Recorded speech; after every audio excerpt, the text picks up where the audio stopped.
actionable step for this video. Quit smoking, quit vaping, build an aesthetic body, and hydrate yourself.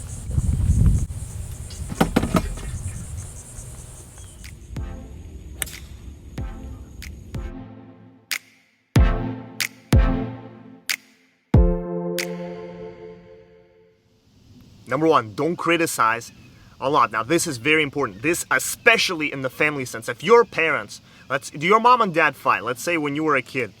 Maybe if you're a parent, do you usually fight? This is very important. So let's imagine the reason that happens.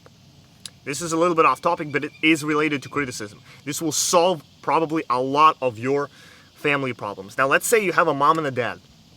And this was written in a book by a very famous person. I won't name him. You can try to guess what it is. I think it's rule number 5. And that rule is, don't let your children do anything that makes you resent them. Now, this can be applied with parents as well, because let's say your mom is not in the best, shape of her... Let's say your mom is not in the best mood during the day. And your dad comes home. Your dad comes home and he's like late. So your mom is a little annoyed at that. She's like, hey honey, why did you come home late? It's like the dad comes in, he's saying, I'm sorry, had a busy day. Or maybe he just stays over at the office. Your mom gets a little frustrated, but she doesn't confront your dad because it's a tiny little thing, it's fine. Then let's say the next day, your dad does something stupid again. Like he doesn't kiss her in the morning, he doesn't hug her, or let's say he doesn't clean up his office like your mom told him to do. She gets a little bit more resented again. Instead of having criticism right away, what they do is your mom will probably hold that criticism. And then what happens is after a specific amount of days, weeks, months, and years, there's a lot of fights all of a sudden. Your mom and dad start fighting, and it's in every single family relationship. Why do you think that happens? It's because of these little things. It's because your mom had a resentment that started, a tiny, tiny resentment that started 2 years ago of your dad coming home late from work.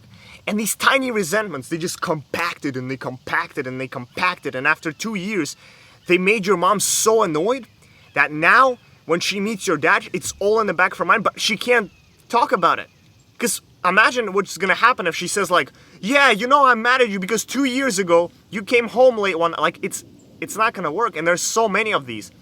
So they get in these constant fights and they don't understand why they're each mad at each other. So your dad might say like, well, she's just crazy, she's just not, sane. But in reality, it's because of these little confrontations. So always, always confront your partner right away. And if you're a high value man, you know what I figured? Like, it's better to do, let's say you're in a relationship. It's a lot better to just, if you have a little conflict, to just get the parameters straight. Because if you're a high value person, especially I'm talking for men, if you're a high value man and you, let's say, go and you get in an altercation with your girl about something, you put your principles straight. But they gotta be good principles, obviously. They can't be like, you get out of my car, but you can be like, okay, let's hit this place because I know that this place is actually more healthier and it's better. And I usually eat. If she's like, no, I want to eat, donuts, but that's not part of your routine, well then, instead of keeping that in you, and be like, sure, let's go for donuts, but then it builds up, so you tell her like, wait, I want to be healthy, I don't want to eat these donuts, let's do it. So it's already solved. It's little micro conflicts. But a little off topic again, this is very, very useful knowledge. And what Dale Carnegie says is, he says, more in the employer sense and the family sense we discussed, but let's say you're an employee at a job and you get constant criticism. It's obviously not healthy, especially that fact that you don't want to work. But there's a fine line, because this book, again, it was written in 1930. You know how different things were in 1930 than they are now. In 1930s, you probably could, that was when the workers' compensation was coming out. There's, if you chopped your head off at a factory, nobody gave a damn. So, back then, the criticism was way higher than it is today. So, my thing now is that I would argue that in some cases, it's actually not healthy to not have a lot of criticism. Because in some cases nowadays, especially for young men, if you want to improve, if you even are a woman, criticism is good. And plus nowadays we have so many courses, like, you know, colleges, I think they teach that stuff. Like, I don't know what the class necessarily is called, but it's like, you know, where you get taught like how to properly treat a person, how to give what was it called? Constructive criticism. Yeah, there we go.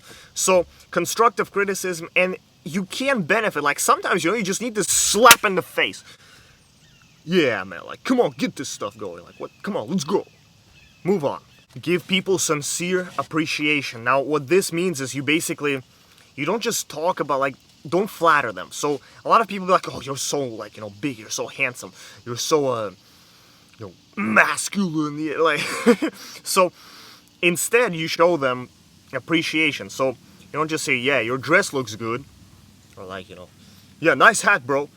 Like, you show them, like, man, thank you for doing, like, I really appreciate you, man. You can just literally say that. Like, and a lot of people do say that. Again, this book was written in 1930. A lot of the principles that are here are already being implemented, but it's still good to learn. I'm honestly, rather, instead of reading this book, just read the 48 Laws of Power, bro. Just read the 48 Laws of Power, and you're good.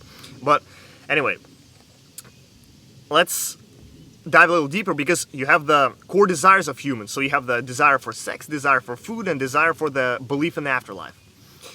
And you can play off of this, because different people, they get different types. Like, there's a quote Dale Carnegie gave. So he said, tell me how you get your feeling of importance, and I'll tell you who you are as a person, because this is very important. This is kind of shapes you as a person. You know, if you're a crypto geek, then you get your importance from stocks. But no, I'm joking. Stocks are useful. You can make bank. But let's let's dive in how you can influence people. So the way you can properly appreciate a person is, well, number one, you don't just, like, you have to make people believe in you and be inspired by you, versus then having, like, being them afraid of your criticism. So you, let's say, but it's hard because it takes hard work. You have to be at a very good level. So let's say if you're a very good manager, and you're fit, you're in shape, you're actually inspiring, you look like you have a big future in front of you, or if you have, you know, your own business, you can go ahead and you can easily inspire people, instead of being a big boss and just being like, yeah, you know, I'll fire your ass if you don't, like, get this stuff. Like, man, come on. So kind of that stuff. Pretty simple. Again, basic stuff. This is easy. Let's, right before the next section, let's finish this. So it's very similar to the previous one. It's chapter 3, and it's arouse eager in another person. So when you arouse eager in another person, basically makes them inspired to do stuff. So again, if you want to, like, teach children not to smoke, in this case, bro, nobody, I mean, if you smoke, you know, you do you, but I think most people vape now. So let's say you, like, you want to get a, I don't know, your kid, your girlfriend, your somebody to quit vaping. Well, you can, instead of being like, hey, stop, you know, I'm gonna whoop you, like, box them, you can just basically stop and be like, you know, show them a video of these Chinese people. There's a video, I think, on the web. These Chinese people, the way they test them, I don't want to sound racist as hell, I'm not, like, but it's the people in China who make the vapes, because there's a lot of them.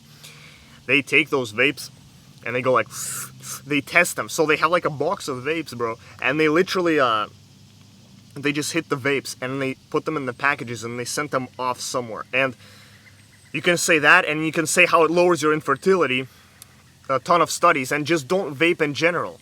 Like, it's pretty simple. Again, lead by example. I think that's the whole point he was trying to make.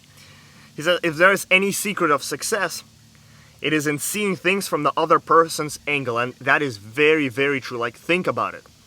Because it does require you to think a little more. Of course it does. It does require you to think a little more. Because without thought, putting into, like, you know, let's say you go on an interview, you can just go, well, you can go blindly if you have, you know, you can, and you're probably going to get a decent result, but it would be a lot smarter if you wait until you go to the interview. You think, who am I getting interviewed by? What are his values? What does he want from me? And from there, you can play the cards. It's kind of like playing chess, you know? You play a move, you think, okay, well, if you are pretty good at chess, you can say, well, what is my opponent going to think I'm going to make? Or see the pieces from your opponent's perspective. That's a better way to put it. So keep that in mind. All right, next.